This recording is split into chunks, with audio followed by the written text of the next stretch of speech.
Praise the lord. హల్లెలూయా. సర్వోన్నతుడైన యేసుక్రీస్తు నామంలో మీకందరికీ మా హృదయపూర్వక వందనాలు తెలియజేస్తూ ఉన్నాను.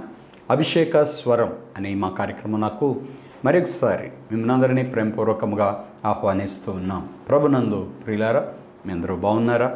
దేవుని కృపలో మీరు అనుదినము వర్ధిల్లాలి అని మీ అందరి కోసం ప్రార్థన చేస్తూ ఉన్నాం. ప్రియులారా, ప్రతిదినం ఈ కార్యక్రమంలో అందించబడుతున్న సందేశాలు మీరందరూ వీక్షిస్తూ ఆత్మీయంగా బలపరచబడుతున్నారని విశ్వసిస్తున్నాం. ప్రభువును స్తుతిస్తూ ఉన్నాం. మన ప్రభువు మనల్ని చూస్తూ ఉన్న దేవుడు, మనల్ని బలపరిచే దేవుడు, మనతో ఉండే దేవుడు. మరొక మాట చెప్తున్నాను, మన దేవుడు సమాధానమునకు కర్త అయిన అధిపతి. అంటే మన మనసులో ఎప్పుడు సమాధానంతో ఉండాలి, మనం ఎప్పుడు సంతోషంగా ఉండాలని దేవుడు కోరుకుంటాడు. దిగులు, భయము, బాధ, చింత ఇవన్నీ కూడా పెట్టేది ఎవరు అంటే దేవుడు కాదు, సైతాను మన మనస్సుని గలిబిలి చేయటానికి ఇవన్నీ మన జీవితంలో పెడతా ఉంటారు. వాటిని అధిగమించి, వాటిని దాటి సమాధానాన్ని తీసుకుంటే, విశ్వాసం తీసుకుంటే, ధైర్యం తీసుకుంటే మనము జయించిన వారుగా ఉండగలుగుతాం. దేవుడు అందుకే మనల్ని జయించిన వారుగా ఉండాలని కోరుకుంటూ ఉన్నాడు. కాబట్టి ప్రియులారా, మీరు భయపడద్దు, దిగులు పడద్దు, ధైర్యంగా ఉండండి. ప్రభు మీకు తోడున్నాడు, మీ చేయి పట్టుకున్నాడు, మీకు సహాయం చేస్తాడు, మిమ్మల్ని బలపరుస్తాడు. దేవుడే మీకు తోడయుండి నడిపిస్తాడు. ప్రియులారా, దేవుని యొక్క వాక్యం తప్పనిసరిగా ప్రతిదినం మీరు చదవండి, ప్రతిదినం ప్రార్థన చేయండి. ప్రార్థన, వాక్యం ఈ రెండు కలిగి ఉండండి. ఒక పక్షి ఎగరాలి అంటే 2 రెక్కలు కావాలి. ఒక ట్రైన్ వెళ్ళాలంటే 2 రైలు పట్టాలి. ఒక మనిషి నడవాలన్న 2 కాళ్ళు ఉండాలి. ఒక్క కాలుతో నడవటం ఒక మనిషికి ఎంత కష్టమో, ప్రార్థన లేకపోయినా, వాక్యం చదవకపోయినా ఆత్మీయ జీవితం కూడా అలాగంతే కష్టంగా ఉంటుంది. ఇప్పుడు పక్షి ఒక్క రెక్కతోటి ఎగరగలదా? అసాధ్యం ప్రియులా. ఒకవేళ కొంచెం కష్టపడవచ్చు, కానీ ఎగరలేదు. అలాగే ఆత్మీయ జీవితంలో ప్రియులా, మీరు నడవాలి అన్నా, రేపు దేవుని రాకడలో ఎత్తబడాలి అన్నా తప్పనిసరిగా మీ వ్యక్తిగత జీవితంలో ప్రార్థన, వాక్యం తప్పనిసరిగా కావాలి అని గుర్తుపెట్టుకోండి. దేవుని వాక్యాన్ని క్రమం తప్పకుండా చదవండి. సంవత్సర ప్రారంభంలోనే బైబిల్ మొత్తం చదవడానికి ఒక తీర్మానం చేసుకోండి. రోజుకు ఒక 3 అధ్యాయాలు బైబిల్ చదివితే సంవత్సరం అయిపోయేటప్పటికి బైబిల్ అయిపోతూ ఉంటుంది ప్రియులారా. కాబట్టి పట్టుదలతో వాక్యాన్ని చదవండి, ప్రార్థన చేయండి. దేవుడు మీకు తోడుండి నడిపిస్తాడు. దేవుడు మిమ్మల్ని ఆశీర్వదిస్తాడు. మీ సమస్యలు, మీ ఇబ్బందులు ఆలోచించడం ఆపేయండి. ఆ దిగులు పడి మూరెడు ఎక్కువ చేయలేం, మూరెడు తక్కువ చేయలేం, మనం ఏమీ చేయలేం. అదే మనం పట్టుదలతో ప్రార్థన చేయగలిగితే దేవుడు మనకు సహాయం చేస్తాడు. దేవుడు మన కార్యాలు సఫలం చేస్తాడు. ఏదైతే జరగట్లేదని మీరు బాధపడుతున్నారో, ఏదైతే మీరు చేయలేకపోతున్నామని దిగులు పడతారో, మీరు అవన్నీ కూర్చొని మీ ప్రయత్నాలు ఆపేసి ప్రార్థన చేయండి. దేవుడే తన దూతలను పంపించి ఆ కార్యాన్ని సఫలం చేస్తాడు. అప్పుడు మీరు సంతోషంగా ప్రభువును స్తుతించవచ్చు. మన పని అంతేనండి. ప్రార్థన చేయటం మన పని, కార్యం చేయటం దేవుని పని. చాలాసార్లు మనుషులుగా మనం ఏం చేస్తామంటే ప్రార్థన చేయకుండా కార్యం చేయాలని మనం ప్రయత్నం చేస్తాం. మన కార్యాలన్నీ మనమే చేసుకోవాలి, మన పనులు మనమే చేసుకోవాలి, కష్టపడాలి, మనం ఏదో చేయాలి. దానివల్ల ఏంటి ఉపయోగం అంటే ఏం ఉండదు. చివరికి శూన్యం, ఖాళీగా మిగిలిపోతుంది. అన్నిట్లో ఫెయిల్, నా వల్ల కావట్లేదు, నేనేమీ చేయలేకపోతున్నాను, ఇలాంటి పరిస్థితి వస్తుంది. ఎందుకంటే ప్రార్థన చేయవలసిన నువ్వు ప్రార్థన చేయలేదు కాబట్టి నీ కార్యాలన్నీ అట్లా ఫెయిల్ అవుతున్నాయి. అదే నువ్వు ప్రార్థన చేస్తుంటే అతడు చేయునదంతయు సఫలమగును. కీర్తన 1:3 ఉంది కదా. ఆ వాగ్దానం దేవుడు తప్పక మీ జీవితంలో నెరవేర్చేవాడు. ప్రియులారా, అపోస్తుల కార్యముల గ్రంథ ధ్యానాలు మనం ధ్యానిస్తూ వస్తున్నాం. ప్రతిరోజు ఒక్కొక్క వచనం, ఒక్కొక్క అధ్యాయం మనం ధ్యానిస్తున్నాం. ఈరోజు బైబిల్ గ్రంథంలో నుంచి అపోస్తుల కార్యముల గ్రంథం 16వ అధ్యాయం 19వ వచనాన్ని మనం చదువుకుందాం. ఆమె యజమానులు తమ లాభ సాధనము పోయినని చూచి పౌలును శీలను పట్టుకొని గ్రామపు చావడిలోనికి అధికారుల యొద్దకు ఈడ్చుకొని పోయిరే. అంతటా న్యాయాధిపతుల యొద్దకు వారిని తీసుకొని వచ్చి, ఈ మనుష్యులు యూదులై ఉండి రోమియులమైన మనము అంగీకరించుటకైనను చేయుటకైనను కూడని ఆచారములు ప్రచురించుచు మన పట్టణము గలిబిలి చేయుచున్నారని చెప్పిరి.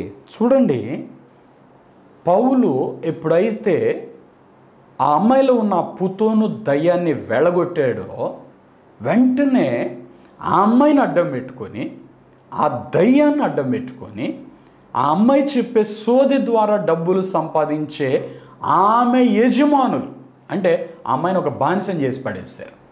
ఆ అమ్మాయి ఇప్పుడు సోది చెప్పాలి, వీళ్ళకి డబ్బులు రావాలి, అట్లాగ అయిపోయిందనమాట. అలాంటి వారికి అందరికి ఇప్పుడు కోపం వచ్చేసింది. ఎందుకంటే దయ్యం ఆ అమ్మాయిని వదిలి వెళ్ళిపోయింది. దయ్యం కంటే బలమైన దేవుడు దొరికాడే, రక్షకుడు దొరికాడే అనే సంతోషం వీళ్ళకి లేదు. అంతేగాని ఇది పోయింది మా దయ్యం, అదే బాధ. ఆ దయ్యం ఉంటే మాకు డబ్బులు వచ్చాయి.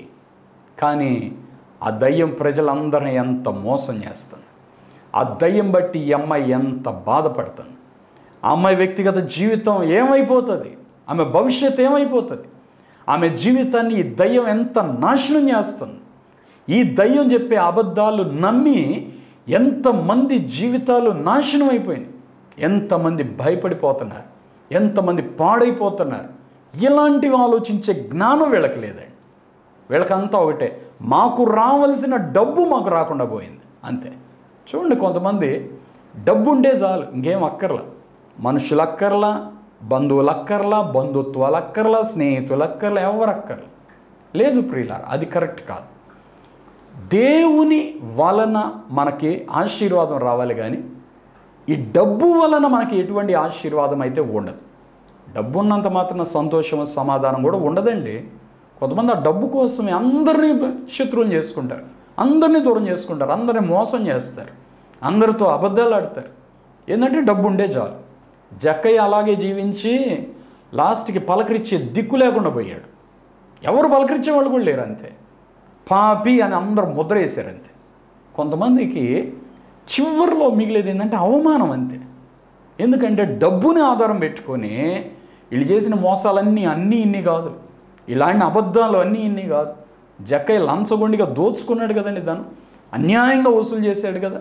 మరి అవన్నీ లాస్ట్కి తనకి ఏమైనా మేలు చేసినాయి అంటే ఏ మేలు తనకు అవి చేయలేకపోయినాయి ప్రియులా. ఇప్పుడు వీళ్ళకి ధనం వలన ఎంత లాభం వచ్చిందో మనకైతే తెలియదు, కానీ పోనీ ఇదొక్కటే ఆధారమా? ఇంకా వాళ్ళకి ఇంకే రీతిగాను వాళ్ళు డబ్బును సంపాదించుకునే దారులు లేవా? ఇంకో బిజినెస్ చేసుకోవచ్చు, ఇంకోటి చేయొచ్చు. ఓ దయ్యాన్ని పట్టుకొని డబ్బులు సంపాదించేది ఏంటండి? నిజంగా కొంతమంది వాళ్ళు ఎన్నుకునే దారులు అవి ఎంత భయంకరమైనవో, ఎంత ప్రమాదమైనవో అర్థం చేసుకొని అజ్ఞానంలో జీవిస్తూ ఉన్నారండి. ఆ దయ్యం ఈ రోజున ప్రజలందరినీ మోసం చేస్తుంది. రేపు అది ఈ డబ్బు సంపాదించుకున్న వ్యక్తులకు కీడు చేయటం ప్రారంభిస్తే ఎవరు తప్పించుకుంటారు చెప్పండి? ఎలా తప్పించుకుంటారు? ఏం చేయగలుగుతారు? ఆ రోజున రక్షకుణ్ణి పోగొట్టుకొని ఓ దయ్యం మాకు పోయిందని బాధపడుతున్నారే, ఇటువంటి ప్రజలు ఎంత అజ్ఞానంలో ఉన్నారు. వీళ్ళ ద్వారా ఎంతమంది ప్రజలు ఎంత బాధపడుతూ ఉంటారు. రక్షకుడు రక్షకుడేనండి, దయ్యం దయ్యమే. దయ్యం మేలు చేయదండి, కీడు చేస్తుంది.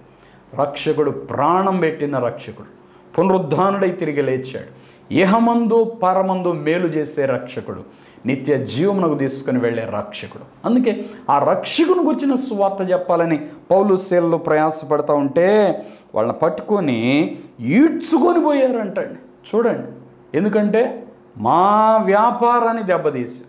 ప్రియులారా, ఒకసారి మేము కూడా ఒకనొక ప్రాంతంలో అప్పుడు ఆదివారపు ఆరాధన ఒక చిన్న స్కూల్ ప్రాంగణంలో పెడతా ఉన్నాం. మాకు తెలియదు, అక్కడ ఆ ఎదురు బజార్లో అవతలేపు ఒక ఇంట్లో అంట ఒక అమ్మాయికి ఇట్లాగే, ఆ అమ్మాయికి ఏదో వస్తుందంట ఒంట్లోకి వచ్చి, ఆ వచ్చిన వాళ్ళకి మా పని అయిద్దా లేదా అని వీళ్ళు అడుగుతారట. అయిద్దో అవదో అమ్మాయి చెప్పేదట. అందుకని వీళ్ళకి అడుగుతూ ఉండేవాళ్ళు, అంతే. మేము ఎప్పుడైతే ఇక్కడ కూటమి పెట్టి మేము ఆరాధన చేసి పాటలు పాడుతూ ఉన్నామో, ఈడ మేము కూటమి పెడితే ఆడ అమ్మాయిలోకి అది రావట్లేదంట. అది రావట్లా అంటే దేవునిని మోసం చెయ్యలేను అని ఓ దయ్యానికి తెలుసు. దేవుని సన్నిధి ఉన్న కాడ దేవుని అధికారం ఉంటుందని ఓ దయ్యానికి తెలుసు. అక్కడ మోసం చేయటం జరగదు. అలాంటి చోట ప్రజలను మోసం చేయటానికి ఈవెన్ దాని దగ్గరకు వచ్చిన వాళ్ళకు కూడా ఏం చెప్పట్లేదట. ఆ ఇంటి వాళ్ళకి మాతో గొడవ పెట్టుకొని మీరు ఇక్కడ కూటమి పెట్టడానికే వీల్లేదని మాతో గొడవ పెట్టుకొని మమ్మల్ని పంపించేశారు. చూడండి, కొన్నిసార్లు ఏది సత్యం, ఏది శాశ్వతమైనది, ఏది మంచి మార్గం అర్థం చేసుకునే స్థితిలో కొంతమంది లేరు. తమ లాభ సాధనం పోయిందనుకొని వీళ్ళందరూ పౌలు శీలను పట్టుకొని ఈడ్చుకొని న్యాయాధిపతుల దగ్గర తీసుకొచ్చి వాళ్ళు ఇప్పుడు ఏం చెప్పాలి? వాళ్ళ సమస్య కదా చెప్పాలి. వీళ్ళు ఇట్ట మా దయ్యాన్ని వదలగొట్టారు, మా దయ్యాన్ని తీసుకురండి అని కదా వీళ్ళు చెప్పాలి. అట చెప్పలా. వీళ్ళు అంటారు, రోమియులమైన మనము అంగీకరించుటకైనను చేయుటకైనను కూడని ఆచారం. ఏం చెప్పారు ఆచారాలు? వీళ్ళు ఒక్కడైనా చెప్పారా? ఆ దయ్యపు అబద్ధ మాటలు నమ్మి నమ్మి నమ్మి వీళ్ళు కూడా అబద్ధాలు చెప్పడమే మొదలుపెట్టారు. అంతే. కొంతమంది చూడండి, కొన్నిసార్లు అస్సలు నిజం చెప్పరండి. వాళ్ళ అబద్ధాలు ఇక అవి ఎంతసేపు ఎదుటోళ్ళదే తప్పు అంటారు. నాది తప్పు అని ఏ రోజు దిద్దుకోరన్నమాట. నాది తప్పు ఉందా లేదా ఎవరైతే పరిశీలించుకుంటారో వారు యథార్థవంతులండి. ఒకవేళ తప్పు ఉంటే సరిదిద్దుకోవటం చాలా మేలు. తప్పు లేకపోయినా మనం పరిశీలించుకోవటం అనేది చాలా ప్రాముఖ్యమైన అవసరం. కానీ వీళ్ళు హృదయం కఠినం చేసుకున్న వాళ్ళు, ఒక దయ్యాన్ని నమ్మిన వాళ్ళు, వాళ్ళ హృదయంతో కఠినం చేసుకొని వాళ్ళు ఇప్పుడు అంటారు, మీదే తప్పు. ఏం తప్పు? రోమియులమైన మనం అంగీకరించుటకైనను చేయుటకైనను కూడని ఆచారములు ప్రచురించుచు మన పట్టణం గలిబిలి చేయుచున్నారని చెప్పిరే. 22వ వచనం. అప్పుడు జనసమూహం వారి మీదకి దుమ్మిగా వచ్చాను. చూడండి, అందరూ ఒకటైపోయి వాళ్ళ తరపు వాళ్ళందరినీ కొంతమందిని గ్యాదర్ చేసుకొని వీళ్ళందరూ కలిసి ఒక దుమ్మిగా, అంటే ఏదో దౌర్జన్యం. దేనికి? ఓ దయ్యాన్ని వెళ్ళగొట్టినందుక, లేక సువార్తను ప్రకటించినందుక, రక్షకుని గురించి సత్య మార్గం బోధించినందుక. ఎంతమంది బ్రతుకులు మార్చబడ్డాయండి సువార్త ద్వారా.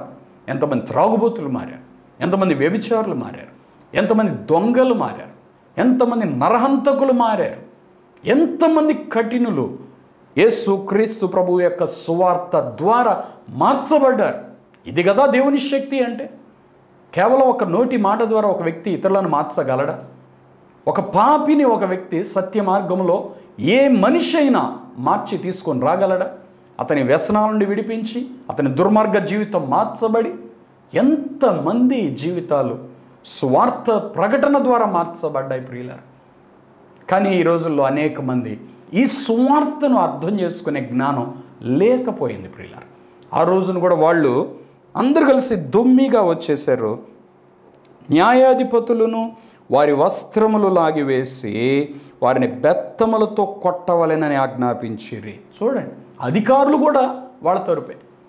ఏంటి అంటే వాళ్ళ బట్టలన్నీ తీసేసి బెత్తములతో కొట్టాలి, వాతలు వంగిపోతాయి అన్నమాట. అట్లా కొట్టాలని ఓ శిక్ష వేసేసారు, కొట్టేశారంట అండి. ఆ బెత్తాలతోటి చాలా దెబ్బలు కొట్టి 23వ వచనం చూడండి. వారు చాలా దెబ్బలు కొట్టి వారిని చెరసాల్లో వేసి భద్రముగా కనిపెట్టవాలని చెరసాల నాయకునికి ఆజ్ఞాపించిరి. చాలా దెబ్బలు, వాళ్ళంతా గాయాలు, నొప్పి, బాధ. చూడండి, దేని కొరకు? సత్య మార్గమును బోధించి ఇతరులకు మేలు చేయుటకు ప్రయత్నించినందుకు. యథార్థవాది లోక విరోధి. సత్యం చెప్పే ఒక వ్యక్తిని అనేక మంది శత్రువులుగా చూస్తారు.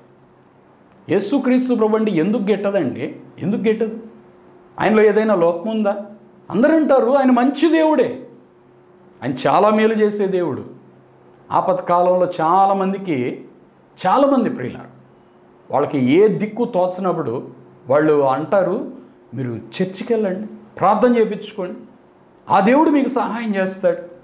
ఇంత నమ్మదగిన దేవుడు ఇంకెవరున్నారండి? యేసు ప్రభు ఎంత మంచి దేవుడు, ఎంత నమ్మదగిన దేవుడు, ఎంత ఆధారపడదగిన దేవుడు. ఎన్నాళ్ళు నువ్వు దేవుని దగ్గర రాలేదుగా, ఎన్నాళ్ళు నువ్వు దేవుని మాట వినలేదుగా, ఇప్పుడు దేవుడు నీకెందుకు సహాయం చేస్తాడు? ఆ ప్రశ్న కూడా ఎవరిలో లేదు. ఎందుకంటే నా యొద్దకు వచ్చు వాణిని నేను ఎంత మాత్రం బయటకు త్రోసివేయను అని ప్రభు చెప్పాడు. ఆయన త్రోసివేసే దేవుడు కాదు, నెట్టివేసే దేవుడు కాదు, చేర్చుకునే దేవుడు. నేను మీకు తండ్రినై ఉంటాను, మీరు నా కుమారులు కుమార్తెలై ఉంటారు, నా యొద్దకు వచ్చి వాడిని చేర్చుకుంటాను, నేను మిమ్మల్ని చేర్చుకుందాను. దేవుడు ప్రేమ కలిగిన దేవుడు అండి, ఎవరు నెట్టేసే దేవుడు కాదు. అందుకే ఎటువంటి పరిస్థితులు అయినా, ఎంత ఘోర పాపినైనా క్షమించి ప్రేమించి జీవితాన్ని మార్చి సరిదిద్దే ప్రేమ యేసయ్య ప్రేమ. మరి అంత గొప్ప రక్షకుల గురించి వీళ్ళు బోధిస్తూ ఉంటే, అంత గొప్ప ప్రేమను బోధిస్తుంటే, అవి చేయుటకు తగని ఆచారాల, వినుటకు తగని ఆచారాల? ఎందుకు సువార్తను కొంతమంది అలా వ్యతిరేకిస్తారో అర్థం కాదు. ఒక కఠినమైన దృష్టితో చూస్తారే కానీ అసలు దీనిలో సత్యం ఎంత, దీనిలో ఏముంది అని ఆలోచించని స్థితిలో ఉన్నారు. ఇక్కడ వీరు కూడా అలాగే ఉన్నారు. పౌలు శీలను పట్టుకొని బెత్తంలతో కొట్టారు, నొప్పి తగిలింది, బాధ కలిగింది. ఎందుకు అంటే స్వార్థ ప్రకటించినందుకు. చాలా దెబ్బలు కొట్టారు, మళ్ళీ వాళ్ళ కక్ష తీరలేదు, ఇంకా కోపం తీరలేదు, జైల్లో పెట్టారు తీసుకొచ్చి. ఈ కోపం అంతా ఎవరిది? ఓ మనిషిదా లేక వీరి వెనక పనిచేసే ఒక దయ్యానిదా? మనిషి కోపం అయితే పోయేదే, కానీ వెనక పనిచేసి ఈ చీకటి శక్తులు వారి హృదయాన్ని కఠినం చేసినప్పుడు ఇక చూడండి ఎంత కఠినలు అయిపోతారంటే, ఎదుటోళ్ళు ఎంత బాధపడినా వీళ్ళకి సంబంధం లేదు, అసలు పట్టించుకోరు, అంతే, అటు చూస్తూ ఉంటారు అంతే. అట్లాగూ వీరిని అలాగూ కొట్టి చెరసాల్లో వేసి ఇంకా భద్రంగా కనిపెట్టాలని చెరసాల నాయకునికి ఆజ్ఞాపించిరి. 24వ వచనం, అతడు అట్టి ఆజ్ఞను పొంది వారిని లోపలి చెరసాలలోనికి త్రోసి వారి కాళ్లకు బొండ వేసి బిగించెను. చూడండి, జైల్లో వేసి వీళ్ళని జాగ్రత్తగా చూడండి అంటే వాళ్ళందరి ప్రవర్తనను బట్టి వాళ్ళలాగే ఈ చెరసాల నాయకుడు కూడా ఎంత కఠినుడైపోయాడో కానీ వాళ్ళని జైల్లో పెట్టడం వరకు బాగానే ఉంది, అంతవరకే చెప్పారు, అదే చేయొచ్చుగా. కానీ ఈయనేం చేశాడంటే వాళ్ళు లోపలికి త్రోసి, జైల్లోకి తీసుకెళ్ళి వాళ్ళని జైల్లోకి తీసుకెళ్తారు, కానీ అట్ట కాదు. ఈయన పౌలు శీలను పట్టుకుని లోపలికి త్రోసి నెట్టేసి కాళ్ళ కదలకుండా అంట ఒక బొండ లాంటిది ఇట్లా ఉంటుందండి. దీనిలో కాళ్ళు ఇలా పెడతారు, ఇలా పెట్టాక ఇలాగ పైన ఒకటి కింద ఒకటి ఇట్లా ఉంటుంది, అట్లా వేసి బిగించేస్తారు. అంటే ఈ కాలు ముడుచుకోవాలన్నా కుదరదు, అటు ఇటు తిప్పాలన్నా కుదరదు, అంటే స్పర్శ లేకుండా అట్లా అయిపోతుంది అంతే కదా. రక్త ప్రసరణ సాగకపోతే ఏమైపోతాయి చెప్పండి మన కాళ్ళు చేతులు. బొండలో వేసి బిగించడం అంటే ఇంక వీళ్ళు కదలడానికి వీల్లేదు, వీళ్ళకి అట్లాగ బిగిచేసాడు అనమాట. అట్లా అంటే ఇట్ట పెట్టి బిగిస్తే కనీసం కాళ్ళు ఇలా దగ్గరికి ముడుచుకోవడానికి కూడా కుదరదు, ఇక అలా చాపే ఉండాలంతే. అవి ఎంత నొప్పి పుట్టిస్తాయో, కొద్దిసేపు మన చెయ్యి ఇలా ఎత్తి ఇలా ఉంచేసామనుకోండి, ఎంత నొప్పి పుడుతుందో కొద్దిసేపటికి మనం భరించలేం. ఎందుకంటే రక్త ప్రసరణ సాగకపోతే మన శరీరం చాలా బాధ పెడుతుంది అనమాట. ఇప్పుడు పౌలు శీలను దెబ్బలతో కొట్టి, బెత్తములతో కొట్టి, ఆ తర్వాత బొండలో వేసి బిగించి, ఇది చెరసాల నాయకుడి అత్యుత్సాహం, వాళ్ళు చెప్పింది కాదు, ఈయన అట్లా వేసి బిగించాడు. అయితే ఇంత బాధల్లో కూడా ఈ దేవుని పిల్లలు ఏం చేశారో తెలుసా? సంతోషంతో దేవుని స్తుతించి పాటలు పాడుతున్నారు. ఆ అవమానం పొందటానికి మాకు యోగ్యత ఇచ్చావు, కృపనిచ్చావని దేవుని స్తుతిస్తున్నారు.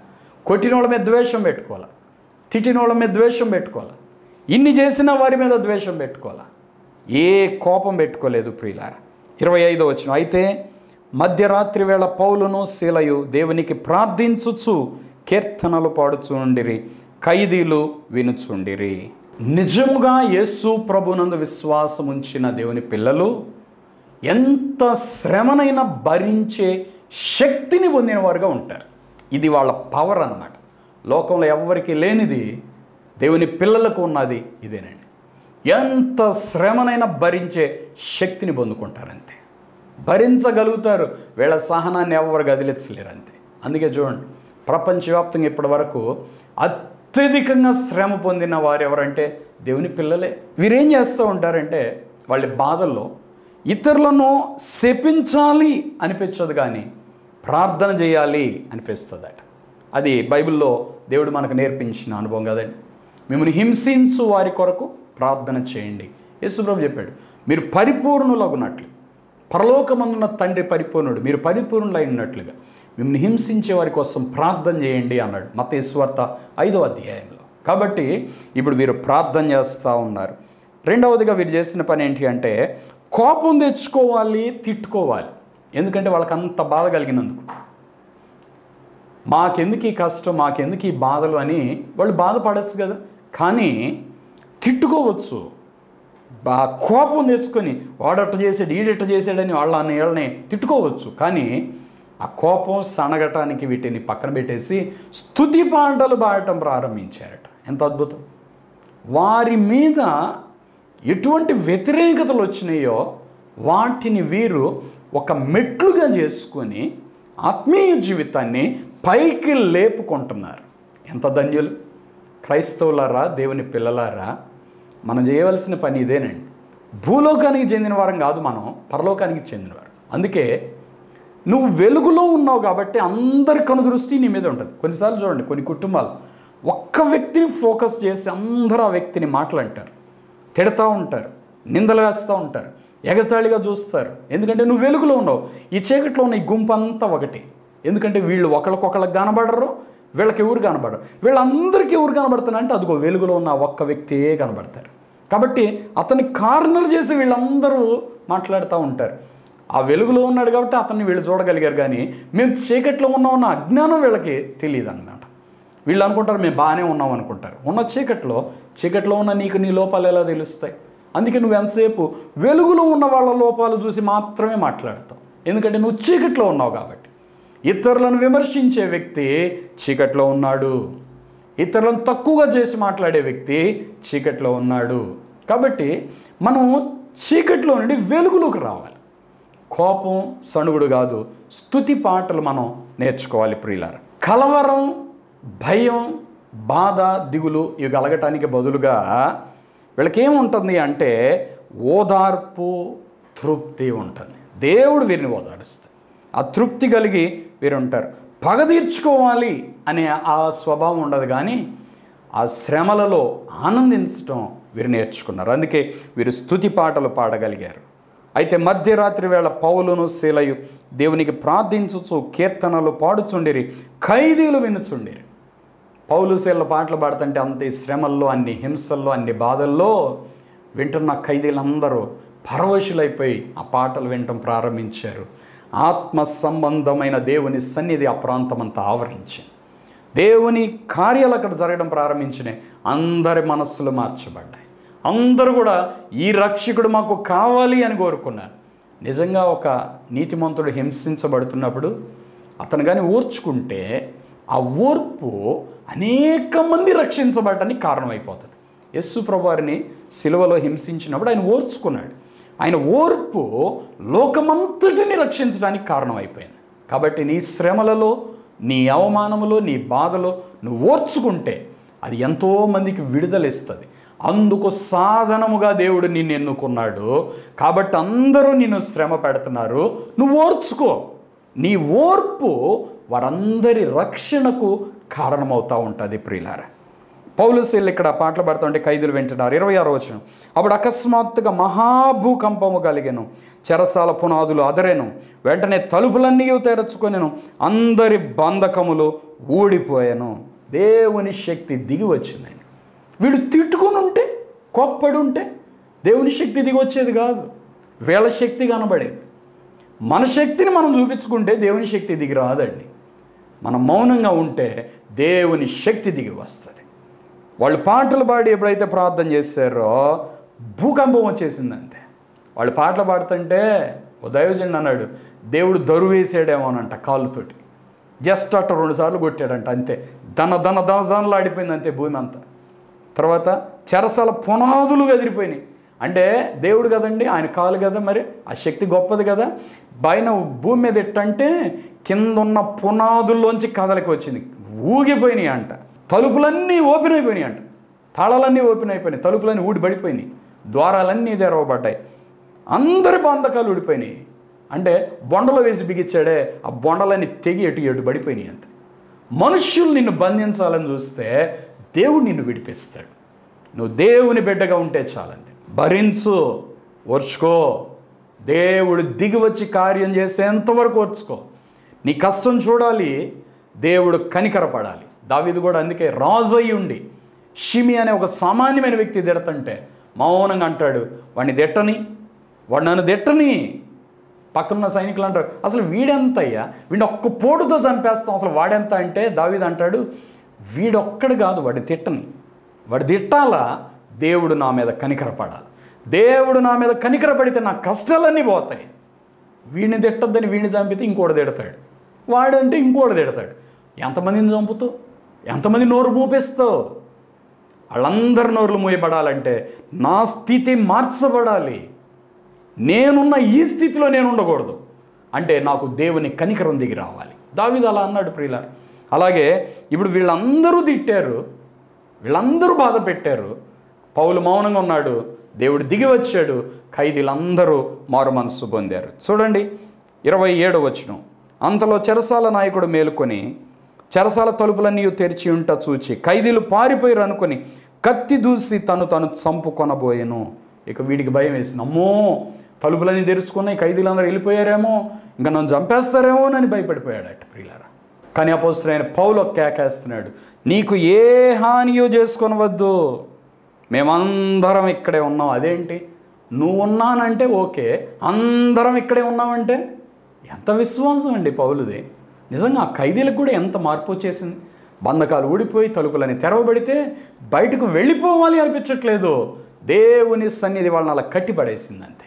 చూడండి ప్రియులారా, శత్రువు కూడా మేలు చేయగలరండి.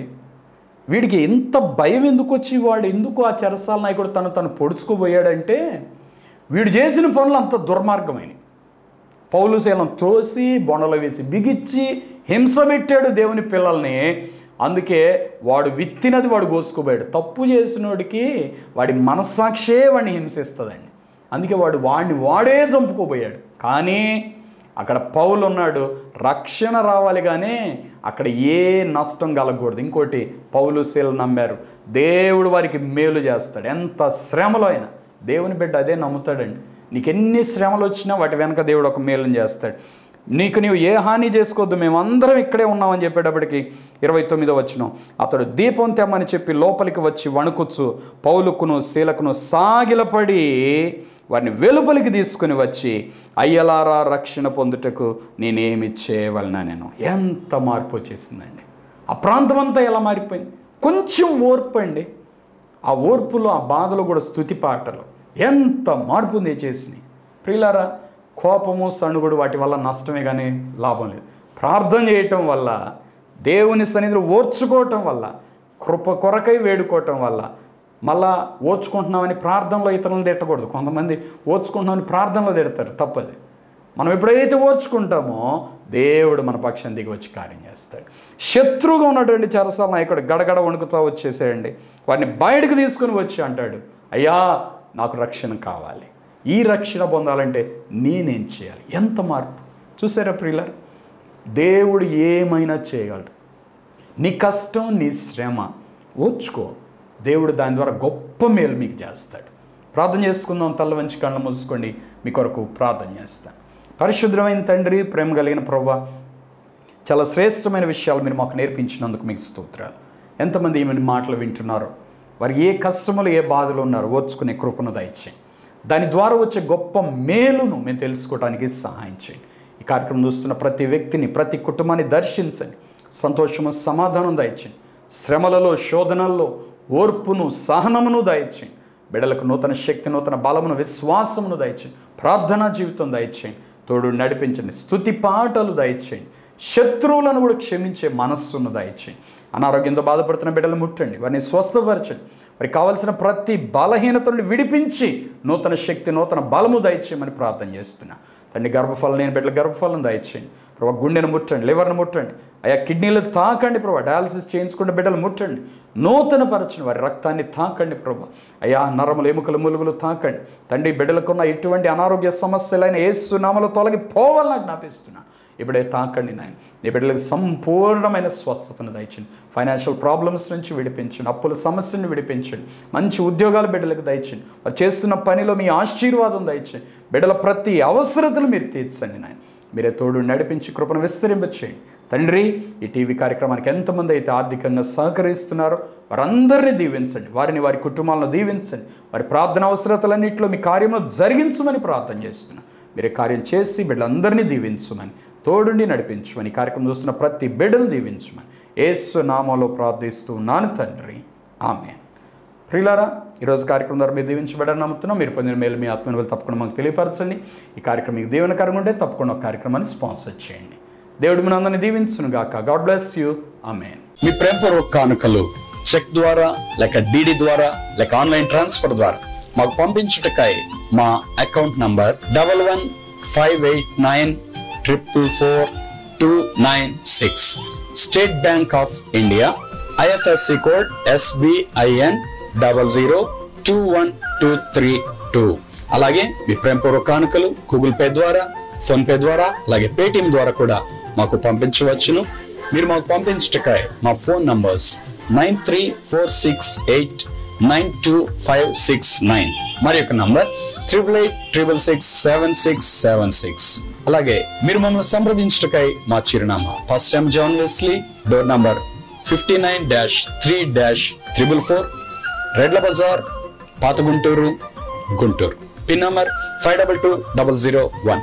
మీ ప్రార్థన అవసరతలు మాకు తెలియపరచుటకై మా ఫోన్ నంబర్స్ 8866667676, మరి యొక్క నంబర్ 7075159777.